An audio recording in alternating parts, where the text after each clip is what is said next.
근데 이 21년 전 검사 사칭 사건 관련해서도 해당 PD는 다른 주장을 하고 있어요. 이재명 대표. 아니다. 나도 이재명 대표가 당시 검사 사칭을 주도적으로 추진했다. 뭐 이렇게 당시 기자회견에서 얘기했던 기억이 나거든요. 그렇습니다.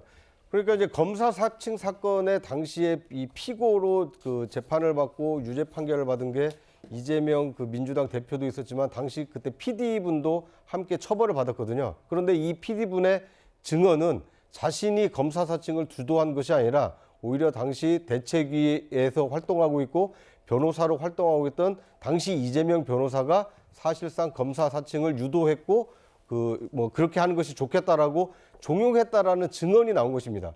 더더군다나 이 검사 사칭 사건에 대해서 허위 사실 유포와 관련된 선거법 위반 사건에서 이 수행비서 김병량 전 성남시장의 수행비서 A 씨의 증언이 결정적으로 작용해서 무죄 판결을 받았는데 예. 당시 검사 사칭과 관련된 관련자들의 진술 내용 또 만약에 위증교사가 사실이라면 이재명 대표로서는 거짓으로 검사 사칭도 실제로 했는데 A 씨의 어떤 결정적 증언을 통해서 무죄 판결을 받은 것이다. 그러니까 이것이 다시 이제 원점으로 좀 돌아갈 수밖에 없는 새로운 정황이 지금 자꾸 드러나고 있다. 예. 이재명 대표로서는 끝난 줄 알았던 검사 사칭 사건이 다시 재점화될 가능성이 지금 엿보이고 있다. 뭐 이런 국면에 지금 들어서고 있다. 이렇게 볼 수 있을 것 같습니다. 설주현 변호사님, 저도 진짜 이재명 대표가 직접 전화를 걸었다고 한 A 씨에게 그 녹음 파일 못 들어봐서 저도 잘 모르겠는데 네네. 정말로 유리한 증언을 하도록 요구한 정황이 그 녹음 파일에 있다라고 했을 때 네. 실제로 이거 재판 다시 재심해야 되는 거 아니냐는 의견도 있는데 이거에 대해서 변호사로서는 어떻게 판단하세요? 네, 형사소송법 420조에 보면 예. 그 원 판결에 증거된 증언 감정 통역, 그러니까 증언 등이 예. 어떠한 잘못 확정 판결에 허위인 것이 증명이 되게 되면, 그러니까 뭐 지금 증언 내용이 잘못됐다라고 한 거지 않겠습니까? 당시에는 위증을 통해서. 그래서 만약에 이 사건에서 위증으로 이 위증한 것이 맞다라고 어떤 확정 판결이 나게 되면 예. 당시의 그 재판에 대해서 다시 재심을 할 수 있는 사유는 발생한다고 보입니다. 이제 그 점에 대해서 일단은 선행 판결로서 이 사건이 해결이 돼야 되겠죠. 그래서 만약에 앵커께서 여쭤보신 대로 만약에 그 녹음 파일 내용 중에 이렇게 허위 사실, 위증을 교사한 내용이 있다고 한다면 재심 사유가 될 여지는 있다고 봅니다. 재심 사유 여지는 되는데 실제로 그 통화 내용이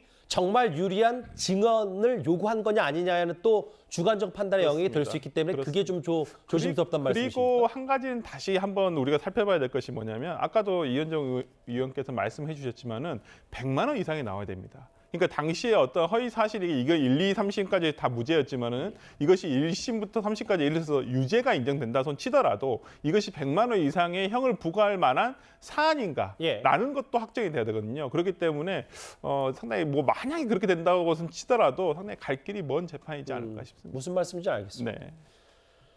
근데 이제 검찰의 시각 위주로 할 수밖에 없어요. 왜냐하면 오늘 잠시 뒤에 이재명 대표 입장도 만나볼 테지만 이재명 대표는 단 한마디로 일축했기 때문에. 근데 먼저 검찰의 시각, 생각은 이게 증인을 매수한 거 아니냐, 사실상. 왜냐, 이렇게 본인에게, 이재명 대표에게 유리한 증언을 하도록 해서 무죄 판결을 이끌어낸 다음에 이후에 이 브로커 A씨가 2019년 2월부터 4월까지 경기도 등의 납품 알선을 대가로 무선통신 장비 제조업체에 7천만 원을 수수했다. 뭔가 경기도 차원에서 특혜를 준 거 아니냐. 이 시선까지 좀 있는 것 같습니다. 아까 제가 말씀드린 것처럼 저 허위사실 공표라는 선거법 위반 재판은 경기도지사 시절 이루어진 것이고요. 그리고 전화를 했다고 지금 알려진 검찰이 확보했다고 하는 녹음 파일이 있는 그 전화 통화는 경기도지사 시절에 이루어진 겁니다. 그러니까 문제가 됐던 검사 사칭 사건은 20년 전이지만 예. 실제로 재판은 2018년, 19년에 이루어진 거기 때문에 강력한 권력을 가진 경기도지사가 그 사람이 피고인이죠. 이재명 당시 지사가 피고인인데 피고인으로서 경기도지사가 2002년에 그 김병량 시장 수행비서였지만 그 뒤로는 뭐 어떻게 살아왔는지 모르겠습니다만 저 A 씨라는 사람한테 전화를 해서 김병량 시장이 지금 사망해서 없는 상태에서 가장 결정적 진술을 할 사람한테 몇 차례 전화를 해서 어쨌든 뭐 진실을 말해달라고 했든 아니면 나에게 유리한 증언을 해달라고 했든 회유했든 협박했든 뭐 이런 내용이 있겠습니다만은 그렇게 했을 때 충분한 권력 관계가 주고받을 수 있는 내용이 좀 충분히 있다고 생각이 들고요. 예. 어찌됐든 결론으로는 그 사람이 유일한 진술자로서 법원에 나와서 진술을 했고 그 진술은 이재명 대표에게 유리한 진술이 나와서 이재명 대표가 그 건에 대해서는 무죄가 나왔다는 것이고요. 예. 그래서 경기도지사직을 유지하게 된 겁니다. 그렇기 때문에 지금 나온 것처럼 그 이후에 정진상 실장이라는 이재명 대표의 최측근을 통해서 경기도에 납품하는 업체들을 알선수재해서 7천만 원을 받았다는 혐의가 있다고 한다면 예. 누가 봐도 그림이 정황상 현직 도지사가 재판받고 있는 그 재판 피고인 사건에 유리한 증언을 위증을 해주는 대가로 경기도가 납품받는 것들에 대해서 일정 정도 중간에 브로커 역할을 해서 예. 자금을 준 것으로 지금 설명이 가능한 정황인 거죠. 그래서 아마 이 부분은 검찰 수사가 속도를 붙이면 금방 저는 밝혀질 거라고 생각을 합니다. 사실 이게 이재명 대표의 위증교사 의혹이 이 A 씨의 구속영장 청구서에 적혀 있어서 되게 대단히 커진 거지. 오늘 사실 이 A 씨라는 인물이 구속될지 말지에 대해서 여러 법원의 판단이 있겠지만 보니까 7천만 원 말고도 35억 원을 수수한 혐의 이것도 좀 백현동 의혹에서 들여다볼 만해요. 그렇습니다. 그러니까 이제 이 A 씨가 이재명 대표와 관계가 없는 사람이었느냐 이것을 보여주는 이제 새로운 정황들이 자꾸 나타나고 있는 것인데요.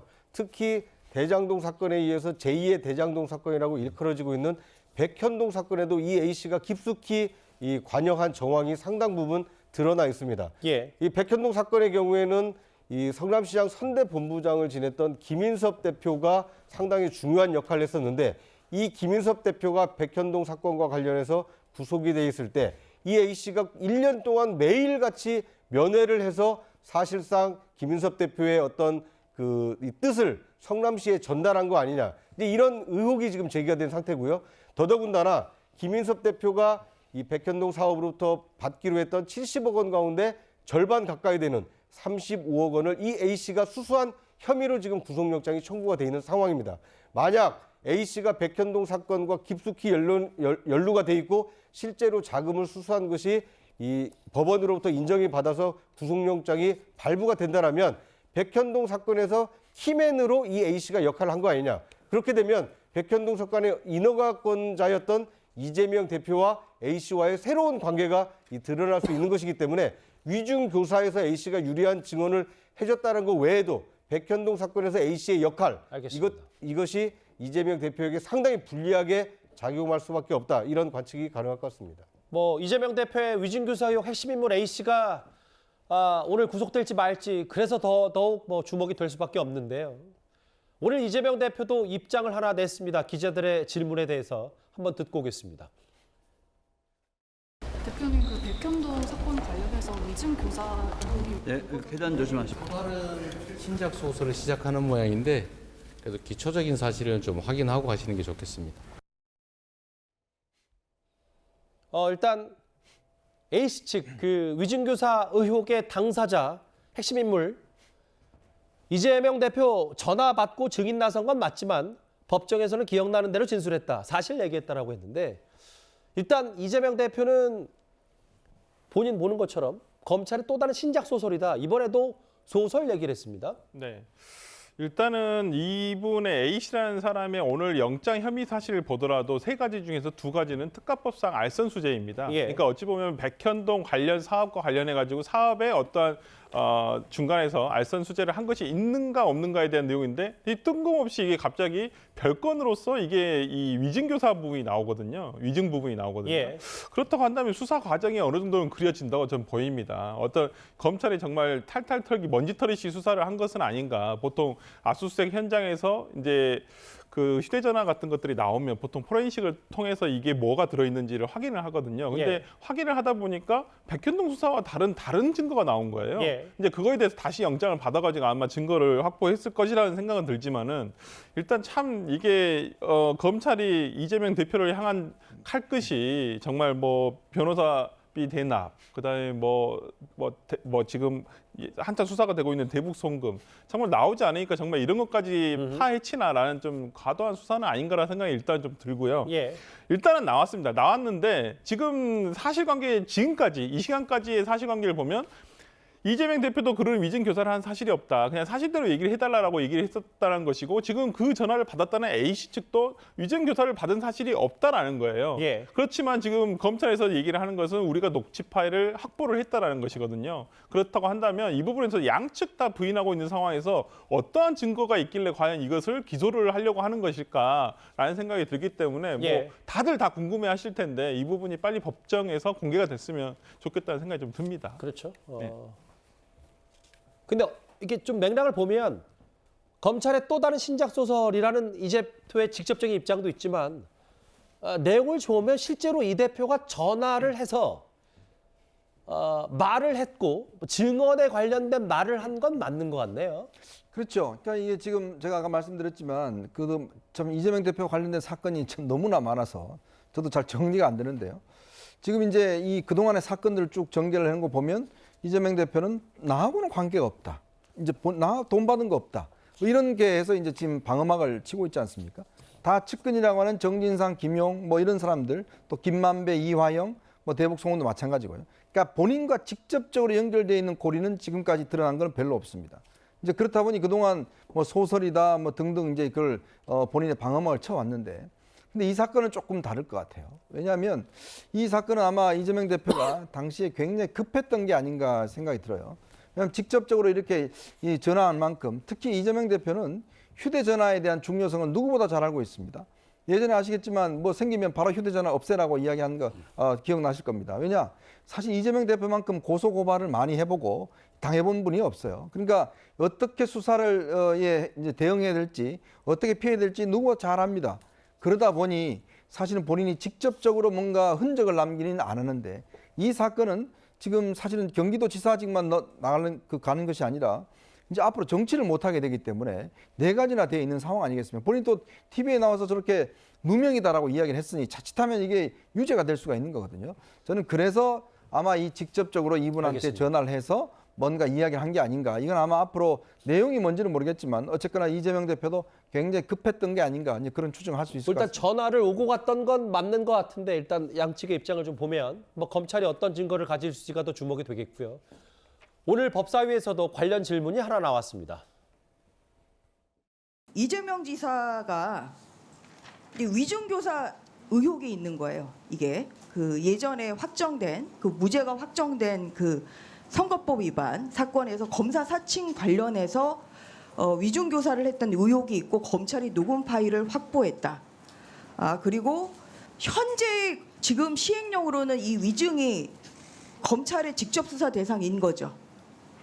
저희가 개정한 시행령상 그렇습니다. 네, 현재의 그 시행령상으로는 적법하게 지금 수사를 할 수 있는 거죠, 검찰이.